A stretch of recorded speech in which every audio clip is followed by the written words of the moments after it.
Hi everyone! Update ko lang kayo guys dito sa backyard. Umpisahan natin dito guys, dito sa sa Firelight Tidbit. Ito nagsisilabasan na yung yung mga flower buds nila. Yan.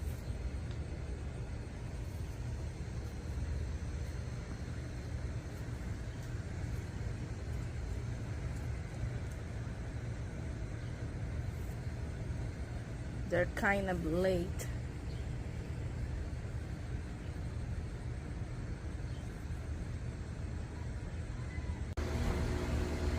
Ito naman guys, ito yung quick fire fab. They are in full bloom now. Some of the flowers, they start to show up the color. I don't know if you can see it. It's like pinkish.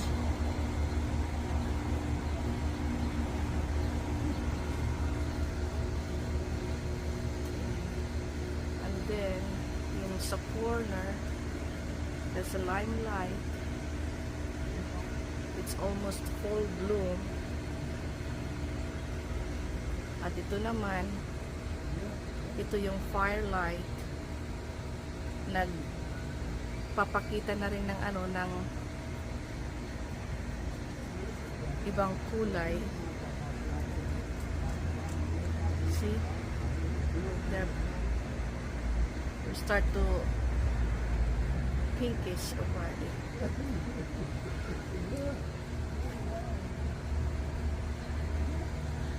At ito yung bobo hydrangea.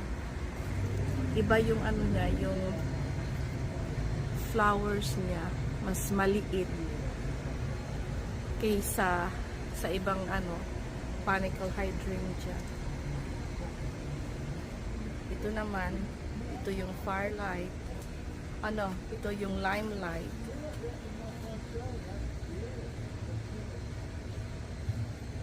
And then ito firelight din ito. Almost bloom. Almost in full bloom. Yung ibang flowers hindi pa masyadong lumalabas, mint green pa, pero yung iba nagpapakita na ng ng kulay gaya niyan. Yan, firelight din ito. At ito naman, ito yung limelight. Ito yung natumba. Umuulan na naman. Ang init-init kanina, tapos umuulan na naman. Ito little lime. And then ito strawberry. Oh no, this is a pinky winky. Mas mataas siya kaysa kaysa sa last year. At ito naman, this is my favorite. Little lime. Dalawa ito sila. Yeah, ito at ito.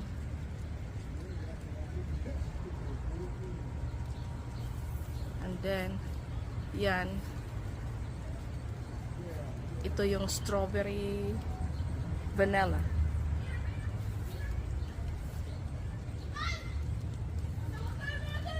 Pasensya sa ingay guys.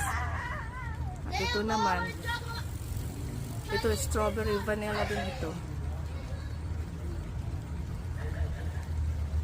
At ito naman, ito yung quick fire fab.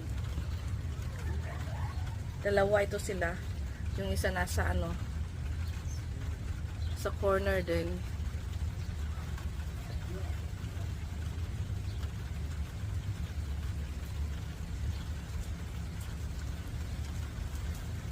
Ang init-init guys, pero umuulan. Yan.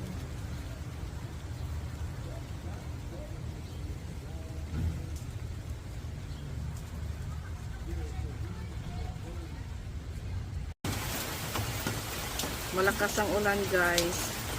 Pakita ko lang sa inyo how my hydrangea is gonna handle the rain.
Hi guys, pakita ko lang sa inyo yung mga panicle hydrangea pagkatapos ng malakas ng ulan kahapon at kagabi.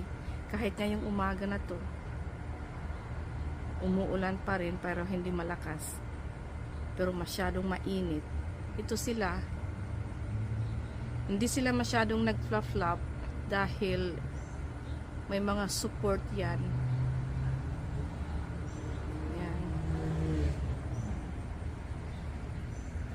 Kahit masyadong mabigat yung yung bulaklak nila sa tubig dahil sa ulan, hindi sila masyadong bend over dahil sa bigat ng flowers nila sa ulan. Yan.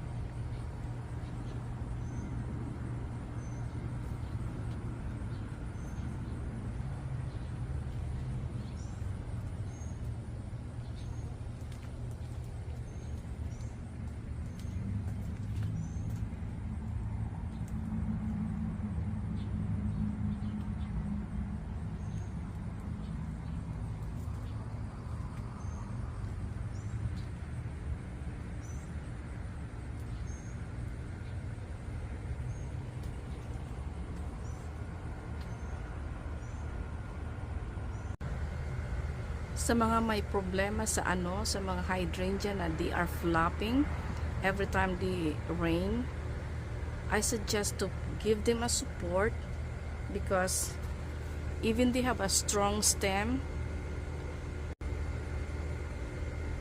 when they rain, the flower catch a lot of water because they have a big flower, a cone flower.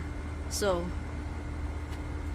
they catch a lot of water and they are so heavy for them, even they have a strong stem.